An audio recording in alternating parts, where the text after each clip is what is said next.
Hey there boys and girls, Skillflaky here and welcome back to the second part of the CSGO sensitivity guide. So today I will be talking about beginner mistakes, why a sensitivity might be too high and why you should lower it. Also we'll be talking about common sensitivities in the CSGO community, as well as the 360 mousepad range. If you haven't watched the first episode of the 4 parts, I would highly recommend you to go back and watch it right now. The first one's about setting up everything like the DPI, the hertz, mouse acceleration fixes and stuff like that. The third one will be about explaining the sensitivities, and the fourth one will be finding out your perfect sensitivity.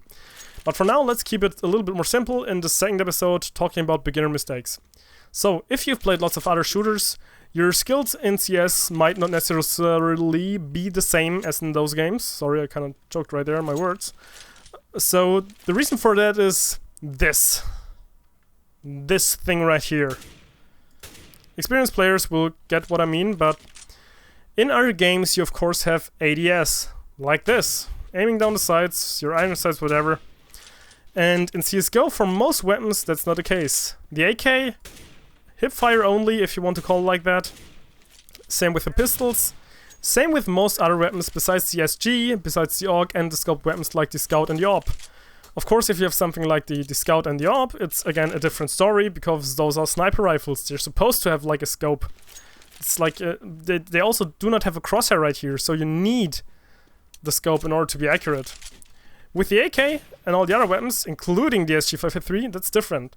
So what you want to do now, if you're coming from another game, take your SG553 or your AUG, and you want to basically use your aim down sight sensitivity of your laser right here, pew pew pew, and use that for your look around sensitivity. In most other games you have 2 different sensitivities for that, and even right here in CSGO you do have it as well, but it doesn't really affect you since you're just not able to do it with most weapons.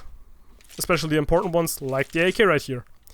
So you want to have your aim down sight sensitivity the same as your look around sensitivity. Like that, you again will have to move your arm a little more, and again, I know, it's exercise and you're gonna move it, but I guess you want to lose some pounds or something. So you have to really change your habit, and I usually say don't change your sensitivity and just do what you're comfortable with, but in that case, in CSGO, there's no way around it, because that's just the mechanics of the game. You cannot aim down the sights, so your ADS sensitivity has to be the same as your look around sensitivity. And this might be like really confusing for you if you're new, but trust me, you'll get better, you'll get more accurate, and your aiming will just improve overall. As another thing, I'm right here having a 0.65 sensitivity with 1600 dpi. This will basically give me a 1040 real sensitivity. If you have no clue what I'm talking about, please go back to the first video, watch that, and you will know what I mean. And the real sensitivity also would be kind of the same if I would be having 400 dpi with 2.6 sensitivity. This would also give me 1040 quote-unquote real sensitivity. So basically now the thing is that if you're looking at the pro players, and of course you want to kind of use them as a reference, because obviously they're the best players in the world, and you also want to be a good player, so you're looking what they're doing. And I don't say go and copy them, but with 400 to 450 dpi, which is what most pros use, you have something like at around 2.5 sensitivity. This is basically like an average value of sensitivity in CSGO, and if you have no clue where to start, you can go there and try to look it up. I will also post a link in the description down below so you guys can check out what kind of sensitivities the pros use. However, if you still have no clue how to set up your sensitivity, there are a couple of other tips I can give you. So, for example, the worst thing that can happen to you in CS when you're in a gunfight, or when you're about to like engage in a gunfight, is if someone is sneaking up behind you. Right there, the evil truck. This means that you're not seeing them.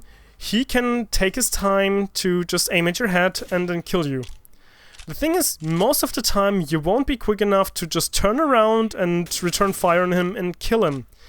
However, sometimes that is the case.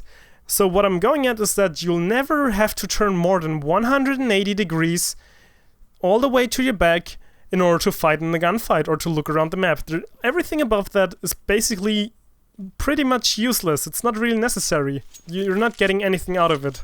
You might be able to move a little faster, but you're usually that's usually at the exchange of accuracy and just your aim overall.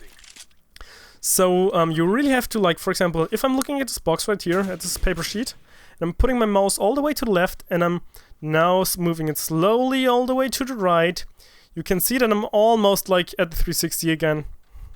Like right there I was.